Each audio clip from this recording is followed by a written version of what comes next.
추수감사주일입니다. 감사하고 기쁘신가요? 거짓말 같아요. 다들 너무 표정이 좋지 않아요. 다들 피곤하고 힘들고 알아요. 그럴 수 있죠. 그렇습니다. 그냥 그래도 우리 1년을 한번 생각해 볼까요? 어떠세요? 여러분들 어떠십니까? 여러분들이 가지고 있었던 최고의 수확은 뭘까요? 추수감사잖아요. 뭔가 추수는 하셨겠지. 추수하신 게 뭘까요? 뭐를 얻으셨나요? 뭐 옛날에 농경시대야 요게 이런 과일들, 야채, 채소 뭐 이런 것들이겠지만 요즘 같은 세상에서 추수는 뭘까요? 누군가는 건강일 수도 있고 누군가는 물질일 수도 있어요. 뭔가요? 여러분들이 도대체 얻으신 건 뭘까요? 제가 한번 고민을 해봤어요. 나는 도대체 얻은 게 뭘까? 찬양 인도자님께서 모든 것이 은혜 찬양할 때 모든 것이 은혜인데 하나님께서 올해 나에게 주신 최고의 수확이 뭘까를 곰곰이 생각해 봤어요. 그 중에 몇 가지가 제가 생각났던 게 있습니다. 최고의 수확이 뭘까? 올해 하나님께서 이 추수감사주일날 나에게 주신 추수는 뭘까라고 고민을 해봤더니 여러분 원빈이가 저녁을 했습니다. 우리 박수 감사합니다. 너무나 건강하게 우리의 곁으로 돌아와줬어요. 세상 감사해요. 드디어 우리 교회에 비주얼에 한 명이 또 생겨났잖아요. 아직은 군대기가 있어서 아직은 좀 사갔는데 조금 더 사회물을 먹다 보면 더 다시 예전에 명성을 찾지 않을까 싶습니다. 그리고 또 하나의 추수가 뭘까라고 고민을 했더니 서희예요. 예전에는 제가 성만찬을 여기서 이렇게 하잖아요. 늘 서희한테 할 때는 조그만 꼬맹이라서 이렇게 했어요. 근데 이제 서희가 키가 너무 컸어요. 키가 커서 이렇게 하는데 제가 이 위에 있는데도 나랑 비슷한 거야. 그래서 세상에나 서희가 이렇게까지 키 크다니 참 내 자식도 아니지만 참 기쁘더라고요. 그래서 많이 컸구나. 그리고 여러분 오늘 보셔서 아시겠지만 한 명이 달라졌어요. 지금까지 늘 칙칙한 안경을 쓰고 왔었는데 안경을 벗은 주연이가 자신의 미모를 뽐내면서 아침에 교회 오자마자 기도를 해야 되는데 지가 이뻤던 거지. 안경을 벗은 모습이 막 사진을 찍고 있더라고요. 그래요. 너의 추수는 너의 미모를 발견한 거야. 안경을 벗으니 미모가 생겨났네요. 너무나 감사하고 기쁘죠. 그리고 또 하나 너무나 기쁜 것은 여러분들은 뭐 못 느끼실 수도 있지만 저는 음악을 좋아하는 저는 또한 아는 사람들은 알 거예요. 우리 이제 고은비 자매님께서 항상 피아노 메인으로 그리고 여러 가지들로 섬겨주시는데 너무 많이 늘었어요. 정말 너무너무 많이 늘었어요. 그래서 예전에는 이거 이렇게 해줘 저렇게 해줘 이런 주문들이 늘 많았었는데 이제는 너무나 많이 늘었어요. 그래서 참 하나님께 찬양함에 있어서 막힘이 없고 거리낌이 없습니다. 너무나 감사하다고 박수 한번 쳐드릴까요? 너무나 감사해요. 너무나 감사해요. 우리가 1년을 생각하면서 참 감사할 것들이 많아요 라고 말하면 거짓말이에요. 감사할 게 많아요? 원망할 게 많아요? 그죠? 그래요. 저 이런 생각을 해봤어요. 우리가 추수감사절을 항상 지켜요. 교회는 늘 재단이 풍성해요. 큰 교회들은 더 풍성하고 배추가 금값이 날 때 추수감사에 늘 배추가 올라오고 뭐 배가 뭐 안 좋다고 해도 너무 비싸다고 해도 추수감사에는 늘 배가 올라와요. 그러면서 우리는 늘 고백하죠. 1년 감사합니다. 무조건 감사합니다. 다 좋습니다. 잘 채워줬어요. 그런데 내가 생각을 해봤어요. 과연 교회에는 이렇게 올라왔는데 하나님께는 드렸는데 진짜 우리 성도님들 정치적인 발언으로서 서민들은 진짜 그 배추를 즐기긴 했을까? 그 배를 뭐 품절나고 비싸다는 그러한 것들을 과연 잘 즐길 수 있었을까? 그들에겐 그게 진짜 추수감사일까? 기쁠까? 감사함이 넘칠까라는 걸 굉장히 고민 많이 했어요. 아시겠지만 저희 이번 추수감사는 아무것도 없어요. 예전에 항상 했어요. 제가 추수감사를 오랫동안 했습니다. 7년 했어요. 저희 교회가 10명도 되지 않았던 가족으로 10명도 되지 않았던 때도 있어요. 근데 그때는 지금보다는 더 뭔가 풍성하게 했어요. 제 생각엔 제가 개척한 일에 역대급으로 가장 소소하고 가장 아무것도 없는 추수감사가 아닌가라고 생각해요. 그 이유는 저는 여러분들에게 아무것도 말하지 않았어요. 뭐 축하 특송을 해달라, 뭐 춤을 춰달라, 혹은 어떠한 시나 대표 기도를 해달라, 이러한 것들을 아무것도 말씀드리지 않았습니다. 이유는 하나였어요. 과연 우리 성도님들은 진짜 2021년 이 한 해가 하나님께 너무나 찬양하고 싶은 감사한 하루였을까? 하나님께 무엇을 바쳐도 너무나 기쁠 만큼 여유가 넘치는 한 해였을까를 고민했어요. 그러면서 저는 혼자 이렇게 생각했어요. 지금 성도님들에게 무언가를 헌신시키는 건 부담일 수도 있겠다. 힘들 수도 있겠다. 아시겠지만 2년 동안 우리는 팬데믹으로 너무나 힘들었어요. 1년이면 어떻게, 근데 그게 1년이 더 연장되면서 사실 많은 것들이 파탄났어요. 너무나 많은 것들이. 이 순간에 우리가 진짜 가져야 될 추수감사라는 게 무엇일까? 하나님께 진짜 감사할 수 있을까를 고민해봤어요. 요즘 아이들은 모를 겁니다. 아마 서희 안 하지. 초등학생 안 할 거예요. 여러분들 아실 거예요. 저 때는 했어요. 학생들 초등학교, 중학교 되면 학교에서 뭘 이렇게 적어오라고 하는데 거기에 늘 있었던 게 뭐냐면 가훈이었어요. 그죠? 그래서 가훈을 늘 조사해 오라고 했어요. 저는 저희 집 가훈을 늘 외웠습니다. 왜냐면 저희 집 가훈은 3대가 내려와요. 저희 할아버지, 그리고 저희 아버지, 그리고 이제 저까지 하는데 늘 저희 집 현관을 딱 들어가면 거실 정중앙에 붓글씨로 늘 적혀 있었어요. 그게 뭐냐면 항상 기뻐하라, 쉬지 말고 기도하라, 범사에 감사하라였어요. 너무나 기쁜 말. 그래서 늘 그 말, 저는 그게 성경 말씀인지 몰랐어요. 어렸을 때는 그냥 있으니까 우리 집 가훈이지. 나중에 알았어요. 성경 말씀인지. 근데 이 말씀을 가지고 뭐 하는데 이제 어느 정도 크고 나니까 의구심이 들어요. 범사에 감사가 가능한가? 범사가 뭔가를 고민해 봤어요.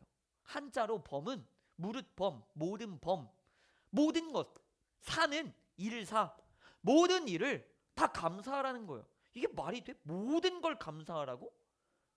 내가 아픈 거는? 내가 억울한 건? 이게 감사가 되나? 감사가 잘못된 거 아닌가? 감사를 찾아봤어요. 그랬더니 감은 느낄 감, 사는 보답할 사예요. 말이 안 되는 거예요.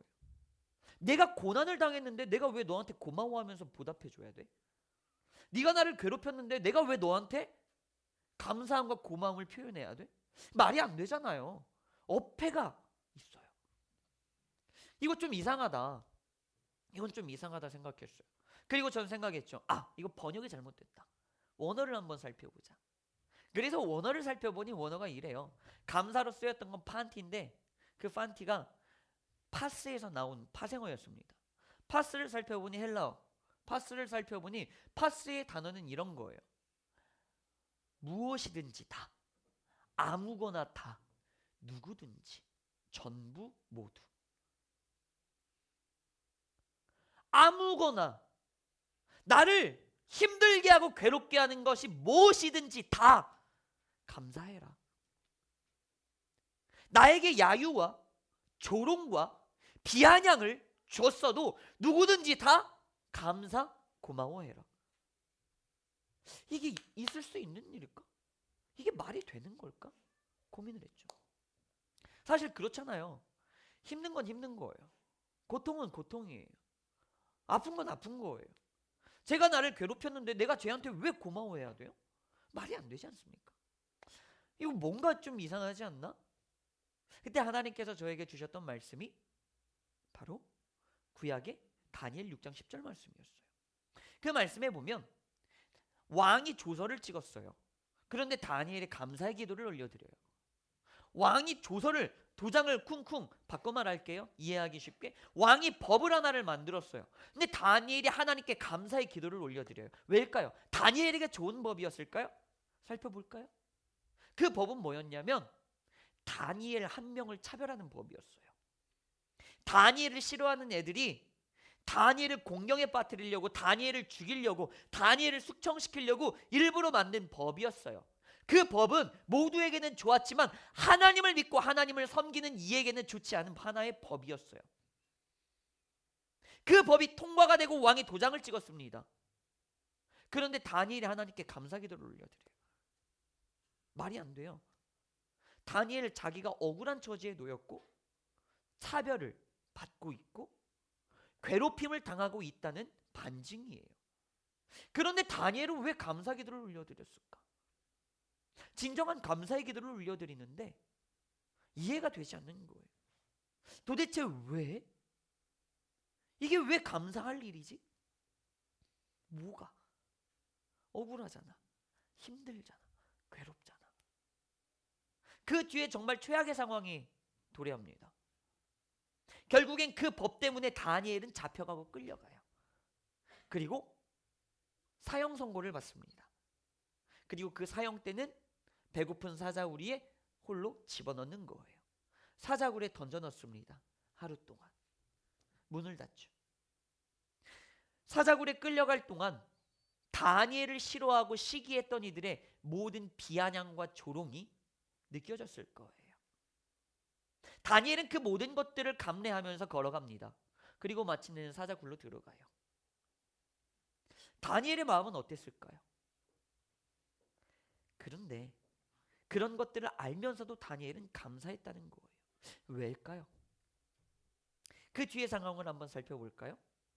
다니엘은 살아서 사자굴에서 나옵니다. 다니엘은 멀쩡했어요. 그리고 사자굴에서 나온 뒤에 그 뒤의 상황이 더욱더 재미있습니다. 다니엘이 나온 뒤에 왕은 화가 나서 그 법을 없애버립니다. 그리고 그 법을 만들었던 다니엘을 죽이고자 했던 다니엘의 숙적들을 숙청합니다. 다니엘에게 최악의 상황이 도래했는데 다니엘이 감사를 했어요. 그랬더니 최악의 상황이 전화위복되어서 최고의 상황으로 바뀌었습니다. 이 말이 어떤 의미인 줄 아십니까? 만약에 그 법이 없었다면 다니엘의 삶은 어땠을까요? 다니엘의 숙적들은 다니엘이 싫어서 반대를 위한 반대를 계속했을 겁니다. 다니엘이 살아있는 동안 다니엘의 모든 정치 인생에 스트레스와 고뇌가 되었을 거예요. 다니엘을 계속 괴롭혔을 거예요. 뿐만 아니라 다니엘은 그 법이 없었다면 늘 하나님께 예배하고 기도할 때 눈치를 봤을 거예요. 해도 되긴 하지만 하는 게 뭔가 찝찝했을 거예요. 사람들이 싫어하는 게 느껴지니까. 다니엘은 그게 굉장히 눈치 보였을 거예요. 다니엘의 신앙 인생도 평탄치 않았을 거란 겁니다. 그리고 그 숙적들은 계속 다니엘이 살아있는 동안 끊임없이 괴롭혔을 거예요. 그런데 그 법이 통과되고 다니엘이 좋다고 하면서 감사기도를 올려드린 순간 상황들은 바뀌었고 어떻게 됩니까? 다니엘의 숙적들은 사라져요. 다니엘의 괴롭혔던 모든 것들은 사라져요. 바꿔 말할게요. 다니엘의 정치 인생은 이제 편해졌습니다. 자기를 반대하는 이들은 사라졌거든요. 다니엘의 신앙 인생도 편해졌습니다. 이제는 눈치 볼 필요가 없어요. 왜냐하면 사자굴에서 살아나오는 순간 모든 사람들이 인정해줬거든요. 심지어 왕도 인정해줬습니다. 그러니 다니엘은 이제 하나님을 섬기고 믿는 것에 있어서 아무런 거리낌도 없고 눈치도 볼 일이 없었어요. 이 사건은 왜 존재했을까? 무엇이 이 삶을 바꾸는 터닝 포인트가 되었을까? 바로 감사였습니다. 바로 감사였어요. 따라해 볼까요? 감사는 마침표다. 감사는 마침표예요. 우리는 마침표를 늘 찍습니다. 어떠한 글을 적고 어떠한 내용을 적을 때 마침표가 없다면 그 글은 계속 유지가 되는 거예요. 그래서 그 글을 끝내고자 한다면 늘 마침표를 찍어야만 합니다. 그러면 그 내용은 끝맺는 거예요. 마침표의 사전적 정의는 문장의 끝맺음이에요. 한 문장이 끝나는 겁니다. 그렇기 때문에 문장의 내용은 중요하지 않아요. 문장의 내용이 나에게 좋든 나에게 싫든 내가 원하는 문장이든 원하지 않는 문장이든 마침표를 찍어야 해요. 그래야 그 문장은 뭐가 되는 거예요? 끝맺음 되는 거예요. 바꿔 말할까요? 여러분들에게 고난의 문장과 고난의 내용이 있습니다. 어떻게 해야 돼요? 마침표 찍어야죠. 그래야 이제는 고난이라는 문장 내용은 끝나는 거예요. 마침표가 찍혀야 이제 뭐 하는 거예요? 새로운 문장을 시작할 수 있는 거예요. 마침표가 찍히지 않는다면 새로운 반전의 내용을 시작할 수 없다는 의미입니다. 감사가 바로 이러한 거예요. 감사는 마침표예요. 여러분들의 인생 가운데 고난의 인생이 있을 수 있고 슬픔의 인생이 있을 수 있습니다. 좌절의 인생이 있을 수 있죠. 억울함의 인생도 있을 거예요. 그때 뭐 해야 돼요? 감사해야 돼요. 에이, 감사할 게 없는데요. 감사할 것이 있어야죠. 판티, 파스. 모든 것의 범사에는 뭐라고요? 아무거나 다, 무엇이든지 다. 바꿔 말할게요. 조건 따지지 말고 그냥 감사하라고요. 내가 힘들어도 괴로워도 누군가가 나를 조롱해도 감사하라고요. 왜? 조건 없이 감사해야 하는 이유가 뭘까요? 좋은 일에만 감사하라는 게 아니라 슬픈 일에도 감사하라는 이유가 뭘까요? 마침표 찍으라고요. 끝맺음 하라고요. 내가 감사하는 순간 고난은 끝맺는 거예요. 내가 감사하는 순간 좌절이 끝나는 거예요. 내가 감사하는 순간 아픔과 저주가 끝나는 거예요. 그리고 비로소 하나님의 은혜와 능력으로 우리는 새로운 인생의 시작, 새로운 내용, 새로운 문장을 시작할 수 있는 겁니다. 그래서 우리는 모든 것에 감사해야 하는 거예요. 좋은 것은 좋은 거니까 당연히 감사. 하지만 슬픈 일에도 감사하는 이유는 이 슬픈 일을 끝내자는 마침표를 찍자는 거예요. 다니엘처럼. 그래서 다니엘은 모든 것에 감사했어요. 슬픈 일 앞에서도 감사, 억울한 일 앞에서도 감사. 그렇게 감사라는 마침표를 찍고 새로운 인생을 시작했던 겁니다. 더 나은, 더 은혜로운, 더 복된 삶을 시작했던 거예요. 2021년을 돌아볼까요? 누군가에게는 우리 인간의 조건적으로 감사할 것들이 너무나 많을 거예요. 근데 제가 제 눈으로 봤을 땐 과연 그런 사람이 그렇게 많을까 싶어요. 모르긴 몰라도 대부분 많은 사람들이 아프고 슬프고 근심과 걱정이 많을 거예요. 누군가를 탓하고 싶겠죠. 그래서 누군가는 정부를 욕하고 누군가는 하나님을 욕할 거예요. 누군가는 부모를 욕하겠죠. 과연 그렇게 된다고 무언가가 해결이 될까요? 아니요. 제가 여러분들에게 드리는 말씀은 이거예요. 감사합시다. 바꿔 말할게요. 고난의 2년 이제는 마침표 찍읍시다. 너무나 억울하고 슬프고 수많은 사람들의 조롱을 들어왔던 나의 삶 이제는 마침표 찍읍시다. 하나님께 감사를 올려드립시다. 내가 하나님께 감사한다는 건 뭐예요? 이제는 하나님께 맡긴다는 거예요. 하나님께 드리고 나는 내 삶을 살아갑시다. 그래서 감사는 마침표예요. 마침표는 끝맺음이에요. 무언가 하나를 끝맺었다는 건 이제는 나에게 새로운 기회가 찾아왔다는 거예요. 마침표를 찍어야만, 감사를 해야만 새로운 기회는 찾아옵니다.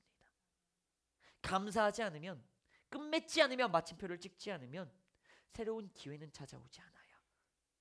그러니 너무나 어렵고 힘들어도 나의 주님 앞에 감사합시다. 이번 2021년 다 느껴요. 모두가 느껴요. 여러분들의 삶의 모든 모습들이요, 교회에서 다 느낄 수 있어요. 다 체감이 돼요. 못 느낄 수가 없어요. 모든 것들로 다 느껴져요. 이 자리에 있으면 누구나 다 알 수 있어요. 목사라서 영감이 있어서가 아니라 그냥 이 자리에 있으면 모든 것들이 알 수밖에 없고 느껴질 수밖에 없어요. 아, 힘들구나, 아, 어렵구나, 괴로움이 있었구나. 디테일한 상황은 모르겠지만 기도할 수밖에 없다는 걸 알아요. 모두가 어렵고 힘들죠. 너무나 알아요. 이 시기에